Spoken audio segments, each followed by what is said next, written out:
একদিন আপনি গেছেন ঘন জঙ্গলে অ্যাডভেঞ্চারে, আর হঠাৎ আপনার সামনে এসে দাঁড়ালো এক রহস্যময়ী সুন্দরী ভ্যাম্পায়ার। অবিশ্বাস্য শোনাচ্ছে?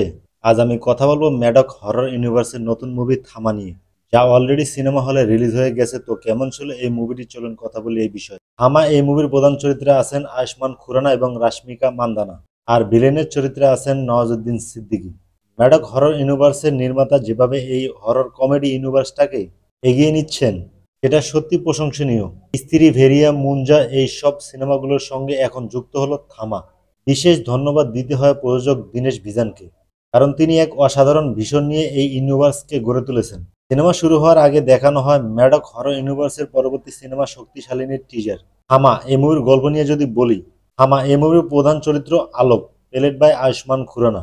আলোক একদিন ঘন জঙ্গলে ঘুরতে যায় অ্যাডভেঞ্চারের খোঁজে। সেখানে হঠাৎ এক ভয়ানক ভালুকের আক্রমণে পড়ে যায় সে। ঠিক তখনই তাকে বাছায় এক রহস্যময় নারী, তারকা, প্লেড বাই রাশ্মিকা মান্দানা। তারপর শুরু হয় আসল রহস্য, তারকা আসলে কে, তার কমিউনিটি কি, রক্তবীজ আর বেতাল কারা, সব উত্তর লুকিয়ে আছে সিনেমার বড় পর্দায়। এই মুভির ফার্স্ট হাফ মূলত গল্পের সেট তৈরি করে। থামা কি, ভ্যাম্পায়ারদের দুনিয়া কেমন, আর আলোকের জীবনে তারকার আগমন কিভাবে হয়। ভিজুয়ালগুলো ছিল দারুণ, বিশেষ করে জঙ্গলের দৃশ্য আর বেতালের জগৎ বড় পর্দায় দেখতেই একেবারে অসাধারণ লাগে। ট্রেলার দেখে ভিএফএক্স আর সিজিআই নিয়ে একটু ভয় ছিল, কিন্তু মুভিতে এই বিষয়টা খুব সুন্দরভাবে প্রেজেন্ট করেছে। অভিনয়ে সবাই নিজের সেরাটা দিয়েছেন, বিশেষ করে পরেশ রাওয়াল আর নওয়াজুদ্দিন সিদ্দিকী। অনেকদিন পর একদম ফ্রেশ লাগছে। নওয়াজের চরিত্রটা যদি আরেকটু বড় হতো তাহলে হয়তো আরো ভালো হতো। তবে ক্রেডিট সিনটা মিস করা যাবে না, কারণ এই সিনে ভবিষ্যতের গল্পের বড় একটা ইঙ্গিত লুকিয়ে আছে। ম্যাডক হরর ইউনিভার্স মানে কেমিও তো থাকবেই।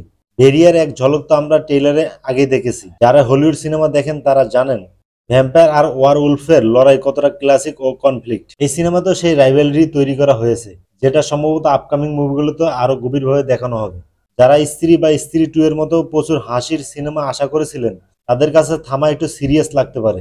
এই মুভিতে কমেডি আছে, কিন্তু সব জায়গায় সমানভাবে কাজ করে না। তবে ভয় ধরানো জাম্প স্কোয়ারগুলো একদম জায়গা মতো দেওয়া হয়েছে। সিনেমা হলের দর্শকরা চমকে উঠবে আমি নিশ্চিত।